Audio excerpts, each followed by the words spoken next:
라오디게아라는 도시는 빌라델피아 동남쪽 약 72km 지역, 에베소 교회로부터 동쪽으로 160km 정도 떨어진 내륙에 있는 도시입니다.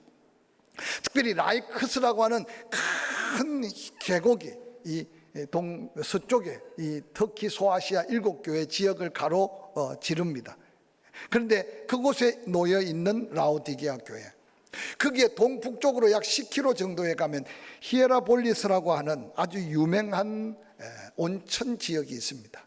뿐만 아니라 그곳에서 조금 더 약 14km 지점에 가면 골로새 교회가 자리 잡은 골로새라는 도시가 있습니다. 그래서 이 골로새와 이 라오디게아 교회는 사도 바울이 목회에 대한 영향력을 미쳤던, 그래서 중요한 지역 중에 하나입니다. 라오디게아의 특징은 교통의 요충지입니다. 뿐만 아니라 이 면직, 옷을 만드는 가공업이 아주 발달했습니다. 뿐만 아니라 부로기아 가루마라고 유명한 안약, 의학교가 있었고, 또 산업이 발달해서 금융이 활발하게 이루어져서 그 도시 자체가 굉장히 풍요로운 도시였습니다. 그런데 안타깝게도 이 도시는 물 사정이 좋지 않습니다. 그래서 10km가 넘는 히에로폴리와 아니면 이 골로새에서부터 물을 받아서 사용했습니다.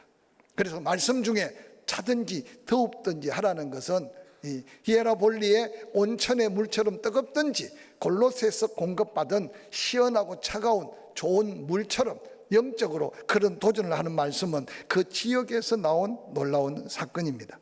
한번 지도를 한번 보면서 라오디게아 교회를 한번 투어해 볼까요? 많이 봤던 지도니까 맨 밑에 내륙에 있는 저 교회가 라오디게아 도시에 있는 라오디게아 교회 자리입니다. 넘어가 볼까요? 예, 넘어갑니다. 예, 넘어갑시다. 예, 넘어갑니다. 히에라볼리스, 모카성이라고 하는데 라오디게아에서 동북쪽으로 약 10km 떨어져 있는 온천 지역인데 아주 유명한 관광지입니다. 좀 빨리 넘어가 봅시다. 예, 온천 지역의 모습입니다.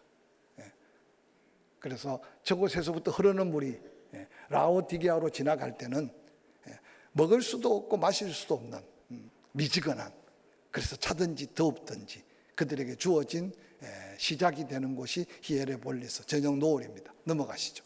라오디게아 성입니다. 그 당시에 얼마나 큰 규모의 도시를 가지고 있었는지, 발굴된 현장이 얼마나 넓고 광활한지 모릅니다. 계속 넘겨볼까요?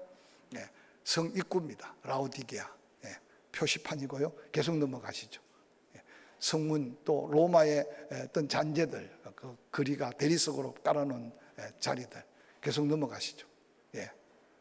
그곳의 화려함을 한번 상상해 보시기 바랍니다. 그 규모가 엄청납니다. 복원하고 있는 중이고요. 자, 잠깐만, 저곳이 이제 라오디게아 교회가 있었던 흔적입니다. 그래서 저곳에 보면 그 흔적을 찾아보기 어려운데 한 장 더 한번 넘겨볼까요? 십자가 문양들과 그곳의 교회라는 상징들이 드러납니다. 한 장 더 넘어가 보시죠. 그곳에 발견된 십자가의 문양입니다. 그래서 옛 교회 터라고 하는 곳입니다. 계속 넘어가 보시죠. 넘어갑시다. 계속 넘어가시죠. 라오디게아, 얼마나 큰 원형 극장이 복원되지 않은 상태로, 그러니까 그 초아시아 여러 교회 중에 라오디게아에 있는 원형 극장이 가장 규모가 큽니다. 도시가 가장 화려하고 컸다는 사실이겠죠. 넘어가 봅시다. 끝났습니다. 놀랍게도 본문에 등장한 라오디게아 교회는 4대 교회와 함께 칭찬은 한마디도 없고 책망과 권면뿐인 교회입니다. 그런데 놀랍게도 그 책망 속에 저주나 아니면 그 책망 속에 죄에 대한 값을 선포한 것이 아니라 그 책망 속에도 하나님의 놀라운 사랑이 깃들여 있어서 돌이키기만 하면, 회개하기만 하면 약속이 있는 책망, 그 책망이 오늘 라오디게아 교회를 향한 책망입니다. 본문 요한계시록 3장 15절은 이렇게 기록합니다. 내가, 즉 예수 그리스도께서 너희의 행위를 안다. 차지도 않고 뜨겁지도 않다. 내가 차든지 뜨겁든지 되기를 원한다. 내가 이같이 미지근하여 뜨겁지도 아니하고 차지도 아니하니 내 입에서 너를 토하여 버리리라. 17절 내가 말한다. 너희들은 말한다. 나는 부자라 부족한 게 없다고 하지만 내가 보니까 곤고한 것, 가련한 것, 가난한 것, 눈먼 것, 벌거벗은 것이 보이는데 너희들은 어찌 보지 못하고 깨닫지 못하느냐 하고 탄식하며 책망합니다. 오늘 요한계시록 3장 15절 말씀을 통해 부활하신 예수 그리스도는 라오디게아 교인들을 향해 도전하기를 미지근한 신앙을 벗어 던지고 차라리 차든지 믿기 전에 그 모습대로 살든지 아니면 믿는다면 뜨거운 열정을 가지고 믿음으로 살든지 하기를 원한다고 도전하고 있습니다. 오늘 차지도 않고 더웁지도 않고 토하여 내칠 것 같은 미지근한 그들의 영적 상태는 차라리 예수 그리스도를 모른다고 그냥 세상 속에 묻혀 있든지 예수를 알고 믿는다면 그 뜨거운 열정과 열심을 회복하여 살든지, 이 극단적인 표현은 믿음을 가졌다면 뜨거운 열정으로 회복하기를 기대하는 예수 그리스도의 안타까운 마음이 담겨 있다는 겁니다. 오늘 본문에 뜨겁다는 말은 예수 그리스도에 대한 사랑에 대한 뜨거운 열정, 뜨거운 심령 상태를 이야기하고 있습니다. 마음과 정성, 생명을 다하여 하나님을 섬기는 신앙생활, 즉 첫사랑에 뜨겁게 회복된 영적인 모습. 반면에 차다는 말은 믿음은 있는데 믿음과 상관없는 냉담한 상태. 근데 놀랍게도 언제부턴가 라오디게아 교회 성도들은 영적인 뜨거운 감각이 다 사라지고 세상적 사고방식, 옛사람의 모습, 육에 속한 그들의 모습. 그래서 이처럼 라오디게아 성도들을 향해 영적 상태가 뜨겁지도 아니하고 차지도 아니하니 무익하고 무력하고 아무 의미 없는 신앙생활을 하고 있는 그들을 지금 책망하고 있습니다. 예수 그리스도께서는 지적합니다. 스스로 생각하기를 나는 부자라, 나는 부족함이 없다 라고 말하는 그들의 어리석음과 교만을 지금 책망합니다. 한마디로 말하면 라오디게아 교회에 속한 성도들, 모든 일에 무관심한 상태, 반신반의하는 자세, 아무런 능력을 행할 수도 없고 능력에 대한 기대도 없는 영적으로 죽어있는 상태, 얼마나 안타까운 영적인 현실인지를 지금 예수 그리스도께서 도전하고 있습니다. 자신도 변화가 없고 다른 사람에게 전혀 변화를 도전할 수 없는 매력 없는 그리스도인의 모습이 오늘 안타깝게 책망하는 라오디게아 교회를 향한 예수님의 말씀입니다. 이들은 진정한 복음보다 사회사업, 심령의 변화보다 구원보다 사회개혁, 그래서 육에 속한 땅의 것만 생각하는 무리들, 그것이 오늘 현대교회를 향한 예수님의 도전적 메시지의 한 줄이 아닐까 생각해 봅니다. 심판하실 예수 그리스도께서 이런 자들을 자신의 입에서 토하여 내치리라고 말씀하십니다. 차든지 뜨겁든지 하라고 애원하듯이 말씀하시는 예수 그리스도의 그 말씀이 내 심정에는 어떤 말씀으로 들려오는지 이 아침에 한번 영의 길을 열고 들어보시길 바랍니다. 색깔을 분명히 하라는 말입니다. 표현도 중요합니다. 말의 컬러도 중요합니다. 회색 지역, 회색 분자는, 영적 회색 지대에 속한 사람들은 얼마나 위험한지를 한번 생각해 보시기 바랍니다. 요한계시록 3장 16절, 내가 이같이 미지근한 이것도 저것도 아닌 상태 내 입에서 토하여 버릴 것이라고 말씀하시는 말씀은 저주의 말씀이 아닙니다. 내 입에서 토하여 내치라고 하신 말씀은 징계적 의미만 있는 것이 아닙니다. 장차 무서운 환난이, 불같은 시험이 너희에게 다가와서라도 믿음을 회복하고 정금 같은 믿음으로 다시 돌이키기를 원하는 예수 그리스도의 긍휼과 사랑이 담겨 있는 말씀인 것을 한번 기억하신다면 오늘 우리에게 들려오는 이 음성이 단순한 책망, 단순한 징계적 저주가 아니라 회복을 기대하는 예수 그리스도의 사랑임을 기억하시기를 주의 이름으로 간절히 축원합니다. 미지근한 신앙을 버리고 차든지 뜨겁든지 하라고 하는 말씀을 다시 한번 되새겨보면서 우리 심령이 회복된 영적 뜨거움에 거룩한 사모함이 있기를 간절히 소원해 봅니다. 요한계시록 3장 17절은 그렇게 말합니다. 너희들은 스스로 생각하고 말한다. 나는 부자라. 부유하여 부족함이 없다 하나 내 곤고한 것과 가련한 것과 가난한 것과 눈먼 것과 벌거벗은 것을 알지 못한다고 탄식하던 말씀합니다. 사랑하는 성도 여러분, 스스로 속지도 마시고 스스로 속이지도 말라고 하시는 주님의 음성에 한번 귀를 기울여 보시기를 바랍니다. 실질적으로 라오디게아 성도들은 상당히 부유한 삶을 살았답니다. 근데 그들은 세상의 부요함이 영적 부요함인 걸로 착각하며 살았던 모습을 예수님은 지금 책망하고 있습니다. 지금 한국 교회요, 교회마다 특성은 다르겠지만 또 그 빈부의 차이를 이야기한다면 너무나 크지만 보편적으로 보면 전 세계 기독교 국가 속에 예수를 믿는 교회들 중에 한국 교회만큼 부요하고 풍요를 누리는 교회가 어디 있겠습니까?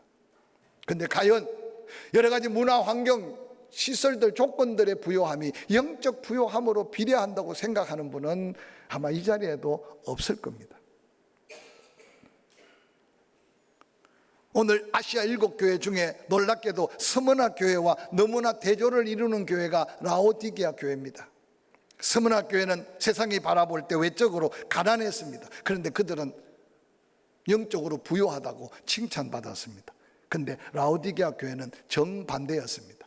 세상적으로 볼 때는 부족함이 없는 부요한 교회인 줄 세상 사람도 그렇게 생각했고 그 교회에 속한 성도들도 그렇게 스스로 생각했는데 그들은 반대였습니다. 너무 가련하고 가난하고 곤고한 상태였습니다. 그들 스스로는 부족함이 없다고 큰소리 치지만 깨닫지 못하고 보지 못했기 때문이라고 예수님은 말씀하고 있습니다. 오늘 우리가 사는 삶의 주변을 잠시 살펴보면 우리 가운데도 아니 우리 자신도 이런 어리석음에 빠져 착각 속에 살고 있을 수 있다는 사실을 한번 기억해 가면서 한번 듣고 지나가는 말씀이 아니라 그 말씀 속에 나에게 주시는 음성을 귀 기울여 보시기를 간절히 부탁을 드립니다. 자신들은 부유하다고 자만했지만 실상 예수 그리스도께 볼 때는 너무 곤고하고 너무 가난했습니다. 여기 곤고하다는 상태는 어떤 상태냐? 요즘 여러분 뉴스를 보면서 느낄 겁니다. 지금 옛 블레셋 땅, 지금 가자 지역에 수없는 F-15 전투기들이 날아서 한 번도 경험해 보지 못한 그 엄청난 파괴력, 여러분 폭탄 하나가 떨어지니까 그 어마어마한 건물들이 한순간에 먼지로 변해버리는 거 보셨습니까? 누구의 잘잘못을 떠나서 전쟁을 통해서 파괴된 상태, 약탈당한 상태, 그 어떤 것으로 회복할 수 없는 상태가 바로 곤고한 상태, 원어적인 설명입니다. 혹이라도 그 뉴스를 보면서 내 영적 상태가, 나의 삶의 자리는 번듯하고 나의 모습은 모든 사람이 바라볼 때 아름답게 보일지 몰라도 영적인 모습이 회복 불가능한 파괴된 상태일 수 있다는 게 라오디게아 교회를 향한 예수 그리스도의 아름답지 못한 질책입니다. 뿐만 아니라 그들은 자기 부족을 볼 수 있는 영의 눈이 멀어 있었습니다. 즉 영적 소경이었습니다. 그런데 놀랍게도 라오디게아에는 아주 특수한 안약, 초대교회 시절에 유명합니다. 뿐만 아니라 의과대학이 있었다고 합니다. 육신의 눈은 밝아서 치료하여 사는데 영적인 눈은 어두워서 볼 수 없는 상태가 라오디게아 교회 성도들의 모습이었다는 겁니다. 혹이라도 우리의 모습이 아닙니까? 좋은 안경을 맞춰 쓰고 시력을 밝히는 눈을 통해 세상 것은 잘 보이는데 세상 가치는 명확한데 영적인 은혜를 깨닫지 못하고 영적인 눈이 닫혀버렸어. 하나님과 뜻과 상관없이 살고 있지는 않습니까? 라오디게아 성도들 물질적으로 부유했습니다. 그런데 예수 그리스도가 바라보니 실상 가난하게 살고 있었습니다. 풍요로운 소유가 있었지만 화려하고 있고 있었지만 그들은 벌거벗은 모습이었다고 말합니다. 오늘 혹이라도 우리의 영적 모습 속에 예수 그리스도가 바라봤던 그 모습 앞에 우리가 노출되어 있는 줄도 모르고 살아가고 있다면 우리는 다시 한번 돌이켜야 하는 이 도전이 우리의 영적인 아름다운 모습으로 변화되어 하나님께 영광을 돌릴 수 있는 저와 여러분의 삶이 되기를 주의 이름으로 간절히 축원합니다. 라오디게아 교회 향해 하나님은 징계하듯 심판만 하시고 책망만 하시는 게 아니라 사랑의 권면을 합니다. 3장 18절, 내가 너를 권한다. 그 상태로 있기를 원치 않는 하나님께서 내게서, 즉 하나님 예수 그리스도께서 불로 연단한 금을 사라. 그래서 부요함을 다시 한번 회복해라. 흰옷을 사서 입어서 벌거벗은 수치를 보이지 않게 해라. 세상 안약은 사서 눈은 밝힐 수 있지만 내게서 너의 영적인 눈을 밝힐 수 있는 안약을 사서 눈에 발라 좀 볼 것을 봤으면 좋겠다. 그러면서 19절, 내가 사랑하니 책망한다.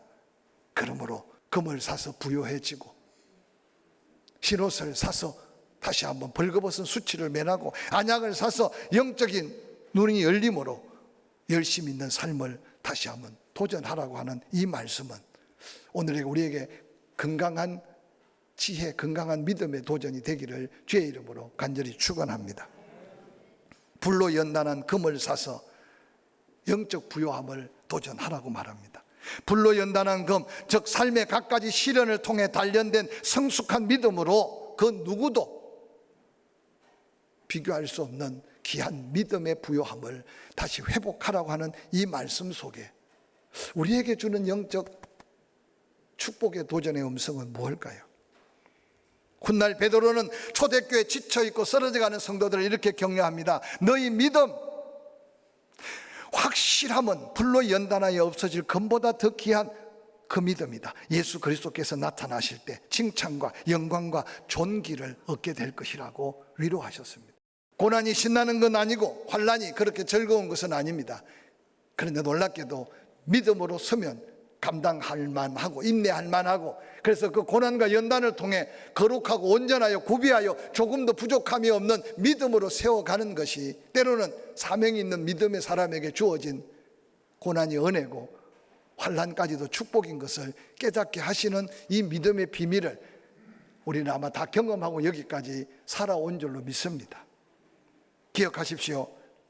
우리가 사야 될 불로 연단하여도 없어지지 못할 금같은 믿음의 가치를 다시 한번 기억하고 도전하는 저와 여러분이 되기를 주의 이름으로 간절히 축원합니다. 뿐만 아니라 흰옷을 사서 벌거벗은 수치를 보이지 않게 하라고 말합니다. 라오디게아에는요, 그들이 만드는 여러 가지 의류 유명한 패션 중에 광택이 나는 검은 양모, 그것이 그들에게는요 최고의, 오늘 말하면 유명 메이커, 귀한 옷들이라고 합니다. 그런데 오늘 세상 관심은 검은 광택이 나는 양모, 그 코트에 대한 매력에 빠져 있는 그들에게 예수님은 말하기를 흰 옷을 사서 입으라고 그렇게 도전합니다. 유명 메이커가 되는 양모 패션은 아니지만 예수 그리스도 믿음으로 은혜 안에 감격하며 살아가는 삶의 거룩한 옷을 바꿔 입으라는 겁니다. 세상 유행 따라가 아니고 세상 가치관에 매여 있는 게 아니라, 비록 금은 광택나는 양모와 비교할 수 없지만 하나님의 의의 옷, 믿음으로 살아가는 아름다운 섬김의 옷, 봉사의 옷, 그 흰 옷을 사서 입어서 세상 사람들이 볼 때는 별로 관심이 없을지라도 하나님이 보실 때는 부끄러울 것이 없는 거룩한 삶을 회복하라고 도전하고 있습니다. 뿐만 아니라 그들은 육신의 눈을 밝히기 위해 안약을 팔고 그것으로 거부가 되었는데, 다른 사람의 육신의 눈은 뜨게 하면서 너의 영적인 눈은 어떻게 소경되었는데도 뜰 생각이 없느냐? 나에게 필요한 안약이 있다. 영의 눈을 밝히는 믿음을 다시 회복하라고 도전하고 있습니다. 사랑하는 성도 여러분, 사도 바울은 고린도전서 2장 10절에 성령은 우리에게 모든 것을 보여주신다. 하나님의 깊은 것까지도 다 보게 한다. 성령 아니고서는 볼 수 없다고 말씀하면서 14절, 육에 속한 사람은 하나님의 성령의 일들을 받지도 아니하고 이는 그것들 그에게 어리석게 보입니다. 그러나 영적인 눈을 열면 모든 것을 다 깨닫고 알 수 있다고 도전합니다. 다시 한번 우리의 영안을 밝히 보면서 하나님의 뜻 앞에 구하고 누리고 하나님의 영광을 위해 사는 남은 생애가 되기를 주의 이름으로 간절히 축원합니다. 그러면서 마지막 축복하며 도전합니다. 내가 사랑하기 때문에 책망하고 징계한다. 오늘 라오디게아 교회를 향해 그들의 어리석은 모습을 깨닫지 못한 그들에게 예수 그리스도께서는 사랑으로 권면합니다. 그러면서 말하기를 열심을 다시 회복하자, 열심을 내자. 이 열심을 내라는 헬라어는 젤루에라는 말인데 현재 명령형입니다. 회개하라는 말과 같은 의미입니다. 그래서 회개하라는 말이 메타노에손이라는 말인데 이 젤루에와 메타노에손 두 헬라어를 합성시켜서 지금 예수 그리스도께서는 권면합니다. 열심을 내라. 이 두 단어를 직역하면 단번에 결정적으로 결단하고 회개하고, 그리고 결단하고 회개했으면 지속적으로 계속 진행해라. 어떻게? 열심을 회복해서 열심으로 믿음으로 살아라. 그렇게 지금 권면하면서 도전하고 있습니다. 영적 무관심한 상태에서 적극적인 관심을 가지고 뜨거운 심령으로 열정적으로 주님의 거룩한 뜻을 따라 살아가기를 라오디게아 교인들을 향해 권면하는 이 말씀이 오늘 우리에게 주시는 예수 그리스도의 도전의 음성은 각각 다르게 들려올 수 있을 때 듣고 깨닫고 다시 한번 우리의 심령이 뜨거워질 수 있기를 주의 이름으로 간절히 축원합니다. 축원합니다. 누군가 대표 기도를 할 때 내 가슴이 감동이 되고 뜨거워지고, 누군가 찬양하는데도 그 소리만 들어도 내 심령이 감동되고 뜨거워지고, 그러다 어느 날 내가 찬양하고 찬양할 때 내 심령이 더 뜨거워져서 말랐던 눈이 눈물로 채워지고 내 입술에 감사가 터지고, 할렐루야. 삶을 살아가면서 그 어떤 위기와 어려움이 닥쳐도 나와 함께 하심의 약속이 믿음이 되어서 부르짖어 기도하기만 해도 응답의 확신과 응답의 기적이 삶의 새로운 힘이 되는 저와 여러분의 삶을 기대하시는 예수 그리스도 앞에 당당히 설 수 있기를 주의 이름으로 간절히 축원합니다. 라오디게아 교회를 향해 권면하신 예수 그리스도께서는 권면을 하자마자 위로하며 축복의 약속을 약속해 주십니다. 우리가 너무나 잘 암송하고 있는 말씀 중에 하나가 요한계시록 3장 20절 아닙니까? 함께 읽어볼까요? 시작. 볼지어다 내가 문 밖에 서서 두드리노니 누구든지 내 음성을 듣고 문을 열면 내가 그에게로 들어가 그와 더불어 먹고 그는 나와 더불어 먹으리라. 이기는 그에게는 내가 내 보좌에 함께 앉게 하여 주기를 내가 이기고 아버지 보좌에 함께 앉는 것 같이 하리라. 귀 있는 자는 성령이 교회들에게 하시는 말씀을 들을지어다. 이 말씀으로 잠자고 있는 여러분의 심령의 노크 소리가 들릴 수 있기를 바랍니다.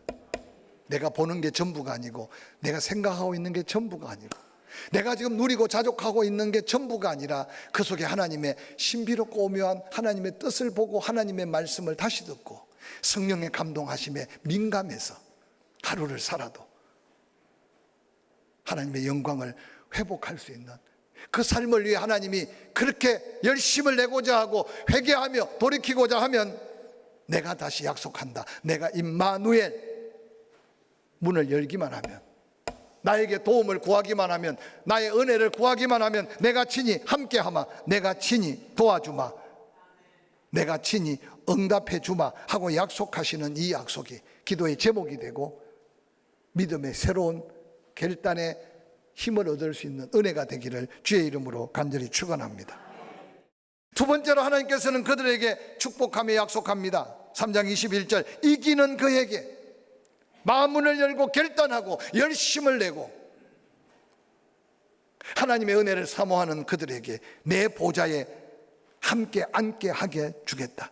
그 보좌는 어떤 보좌냐? 내가 십자가 지고 내가 이기고 또 이겨 죽음까지 이기고 난 다음 하나님 앞에 함께 앉은 그 보좌와 같은 자리라고 말합니다. 상상할 수 없는 자리입니다. 영광의 자리입니다. 승리의 보좌입니다. 하늘과 땅의 모든 권세를 가지신 그 보좌입니다. 그 약속이 성령을 보내주셨고 성령이 너희에게 임하시면 너희가 나와 같은 하늘과 땅을 다스리는 권능을 줄 텐데 복음을 전하기만 하면 천하만인이 내게로 돌아오겠다고 약속한 귀한 약속입니다. 여기에 치유도 약속되어 있고 여기 회복도 약속되어 있고, 할렐루야. 여기 무한한 능력이 다 약속되어 있는 보좌입니다. 라오디게아 교회와 스마나 교회는 손 하나 뒤집듯이 은혜 안에 있느냐, 은혜 밖에 있느냐, 아직도 육에 속해 있느냐, 성령의 이끌림을 받느냐에 따라 그 영광은, 그 놀라운 은혜는 다른 것이 우리의 삶의 현실인 것을 기억하고 거룩한 주의 은혜가 우리와 함께하는 귀한 하루하루가 될 수 있기를 주의 이름으로 간절히 축원합니다.